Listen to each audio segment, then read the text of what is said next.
Baiklah, Assalamualaikum warahmatullahi wabarakatuh. Kami dari kelompok 6 akan mendiskusikan hasil diskusi kami, yaitu tentang perubahan sumber daya manusia, yang mana anggotanya yang pertama yaitu Fitriani dengan NIM 2020-14. Yang kedua yaitu Adelia Amanda dengan NIM 2020-28 dan Jesse Fiona Azara dengan NIM 2027-9 dan saya sendiri Zakiatul Fiona dengan NIM 2022. Untuk mengawali diskusi pada saat ini, maka marilah kita dengarkan lantunan ayat suci Al-Quran yang akan dibacakan oleh Fitriani. Kepada Fitriani dipersilakan. Baiklah, Assalamualaikum warahmatullahi wabarakatuh. A'udzubillahi minasyaitonirrajim. Bismillahirrahmanirrahim. Alif Lam Mim. Allahu la ilaha illa huwal hayyul qayyum. Nazzala 'alaikal kitaba bil haqqi musaddiqan lima baina yadayhi wa anzalat taurata wal injil min qablu hudan linnasi wa anzalal furqan. Innal ladzina kafaru bi ayatillahi lahum adzabun syadid. Wallahu azizun dzuntiqam. Inna Allah la yakhfa alaihi syai'un fil ardi wala fis sama'. Huwallazi yusawwirukum fil arhami kaifa yasha'. La ilaha illa huwal azizul hakim. Huwallazi anzala 'alaikal kitaba minhu ayatun tuhkamatun hunna ummul kitabi wa ukharu mutasabihat. فأما الذين في قلوبهم زيغ فيتبعون ما تشابه منه ابتغاء الفتنة وابتغاء تأويله وما يعلم تأويله إلا الله والراسخون في العلم يقولون آمنا به كل من عند ربنا وما يذكر إلا أولو الألباب. Sadaqallahul azim. Terima kasih kita ucapkan kepada Fitriani. Semoga dengan pembacaannya suci Al-Quran tadi, maka lancarlah diskusi kita pada ini. Selanjutnya itu pembacaan materi pertama yang akan disampaikan oleh Jesse Fiona Azara. Pada Jesse dipersilakan. Baiklah, terima kasih kepada moderator. Saya akan membacakan materi yang pertama, yaitu tentang kesiapan SDM atau sumber daya manusia. Yaitu diawali dengan mempersiapkan semua SDM untuk menerima perubahan. Karena manusia memiliki subjek dan objek perubahan serta mempunyai sifat resisten terhadap perubahan. Karena itu, perubahan SDM dimulai dengan melakukan pencairan terhadap pola perilaku lama yang cenderung mempertahankan status quo untuk diubah agar bersedia menerima pola pikir baru yang berkembang secara dinamis. Dalam hal tersebut diperlukan pemberdayaan sumber daya manusia yang merupakan kebutuhan untuk berlangsungnya perubahan. Dan berikut menurut para ahlinya.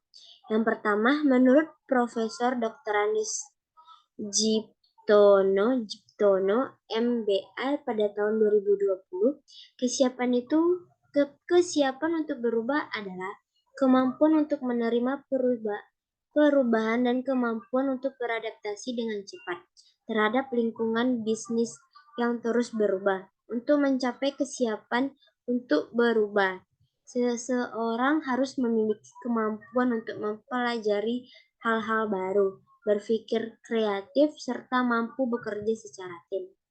Dan yang kedua, menurut Yusuf MSI pada tahun 2017, menjelaskan bahwa kesiapan untuk berubah terdiri dari 3 aspek, yaitu kemampuan individu, organisasi, dan lingkungan. Kemampuan individu meliputi kemampuan untuk belajar, berpikir kreatif, serta berinovatif. Organisasi harus memiliki sistem manajemen yang baik, serta lingkungan yang mendukung untuk memfasilitasi kesiapan untuk berubah.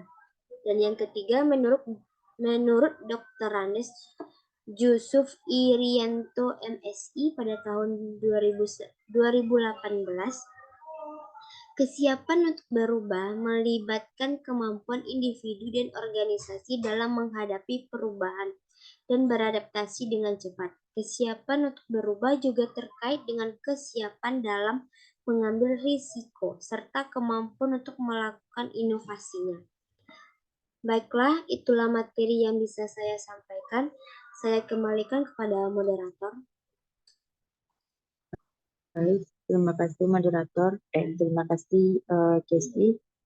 Selanjutnya itu pembaca materi kedua yaitu kepada Fitriani. Kepada Fitriani dipersilakan. Baiklah, saya akan menjelaskan materi tentang menjadi sumber daya manusia yang cerdas. Orang yang memiliki kemampuan melebihi dari orang lain yaitu penalaran yang tinggi, bersifat kritis, dinamis, dan kreatif. Terdapat beberapa hal yang harus diperhatikan bila dalam organisasi terdapat orang cerdas, yaitu sebagai berikut. Yang pertama yaitu menghilangkan pemikiran yang salah. Mempersiapkan sumber daya manusia agar mencapai tingkat kecerdasan tinggi, maka pemimpin harus menjalankan perubahan dengan cara yang tepat dan sesuai. Namun seringkali pemimpin melakukan kesalahan dengan melakukan perubahan, karenanya ada 5 cara berpikir yang harus dihindari, yaitu yang pertama, hanya orang lain yang perlu berubah.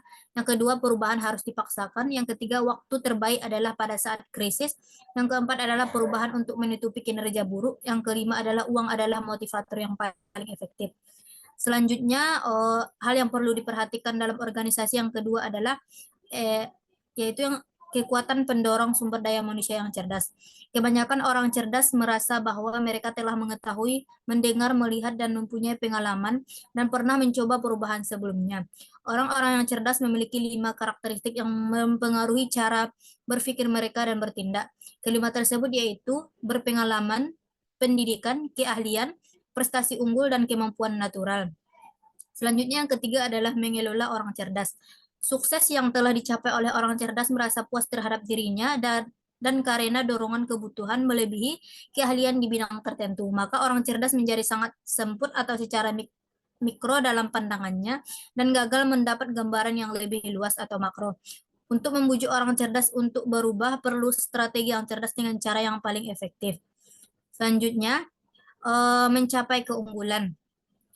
Untuk menjadi sumber daya manusia yang unggul dalam persaingan yang ketat diperlukan berbagai kegiatan, yaitu yang pertama mengembangkan potensi.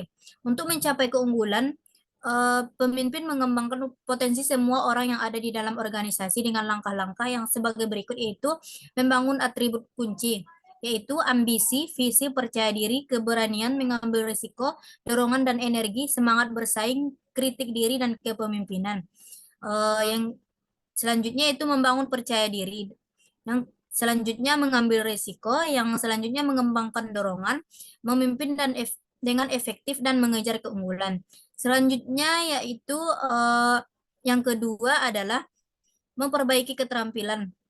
Kinerja seseorang harus senantiasa ditingkatkan dengan mengembangkan pengetahuan, keterampilan, selalu belajar, mengembangkan diri, berpikir efektif, memperbaiki memori, memperbaiki kemampuan membaca, kemampuan dengan berbicara lancar. Selanjutnya yang ketiga adalah menjadi lebih efektif. Terdapat sejumlah alat dan teknik untuk meningkatkan kinerja lebih efektif adalah dengan mendorongnya kreativitas menggunakan waktu yang efisien menjadi lebih produktif. Kemampuan memiliki prioritas, memahami manfaat dan biaya, mengurangi stres, dan mengukur progres. Selanjutnya yang keempat adalah mencapai sukses. Sukses melekat pada kemampuan mengelola karir dengan baik, selalu mengambil kesempatan untuk meningkatkan kemampuan diri dan memperoleh bantuan dari orang lain untuk kemajuan berikutnya. Selanjutnya yang kelima adalah mempengaruhi orang lain.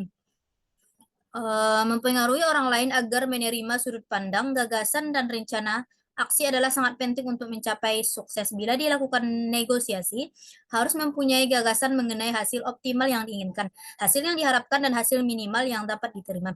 Selanjutnya yang keenam adalah merencanakan ke depan. Merencanakan merupakan hasil pemikiran apa yang diharapkan dapat tercapai di masa depan. Sekian materi dari saya kembalikan kepada moderator. Baik, terima kasih kepada Fitriani. Untuk materi selanjutnya yaitu akan disampaikan oleh Adelia Amanda. Kepada Adel dipersilakan. Baik, terima kasih moderator.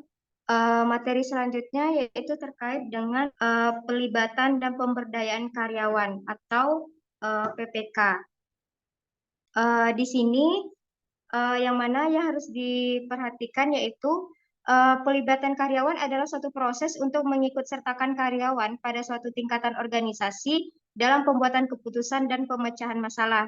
Nah, sedangkan pemberdayaan di sini adalah pelibatan karyawan secara signifikan, di mana karyawan diperhatikan, dipertimbangkan, dan menindaklanjuti masukan karyawan. Nah, yang mana pentingnya pelibatan dan pemberdayaan karyawan di sini terdapat dua hal, yaitu ada lingkungan eksternal yang mana telah berubah yang penuh ketidakpastian, kompleksitas, dan perubahan yang tidak diduga. Yang kedua yaitu orang yang sudah berubah, di mana SDM menjadi intelektual kapital bagi organisasi dan faktor dominan dalam mencapai keberhasilan. Yang mana setiap organisasi harus mengembangkan kualitas SDM dengan pendekatan partisipatif, memberikan kewenangan dan kepercayaan pada karyawannya. Nah, di sini juga terdapat hambatan dalam pemberdayaan atau pelibatan karyawan di sini, yang mana beberapa manajer mempunyai kekuasaan melakukan perubahan tidak peduli atas masalah yang dihadapinya. Sedangkan petugas garis depan memahami persoalan tidak diberi wewenang untuk melakukannya. Nah, penolakan manajemen terhadap PPK antara lain karena alasan ketidaksamaan, nilai-nilai pribadi, ego, pelatihan manajemen, dan alasan lainnya. Nah, pembahasan selanjutnya yaitu terkait dengan mengubah pola pikir. Nah, di sini terdapat beberapa mindset yang dipengaruhi oleh 5 komponen. Yang pertama ada noda gelap, yang mana ini di mana seseorang tidak dapat melihat dengan baik dan melakukan perubahan. Yang kedua ada asumsi, yang mana suatu pandangan atau anggapan yang dilihat sebagai suatu kebenaran tetapi belum dibuktikan. Yang ketiga ada puas dengan diri sendiri, yang mana perasaan aman yang dimiliki seseorang pada prestasinya. Nah, kemudian ada yang keempat, kebiasaan, yang mana merupakan tindakan yang dilakukan berulang-ulang tanpa berpikir dan menjadi berakar dari perilaku seseorang. Dan yang terakhir yaitu ada komponen sikap, yang mana persepsi seseorang tentang sesuatu yang mempengaruhi perilakunya. Baiklah, sekian penjelasan materi dari saya kembalikan kepada moderator. Baiklah, terima kasih kepada Adel. Dengan pembacaan materi terakhir oleh Adel tadi, maka berakhirlah diskusi kami akhiri, yaitu wabillahi taufiq wal hidayah. Wassalamualaikum warahmatullahi wabarakatuh. Waalaikumsalam.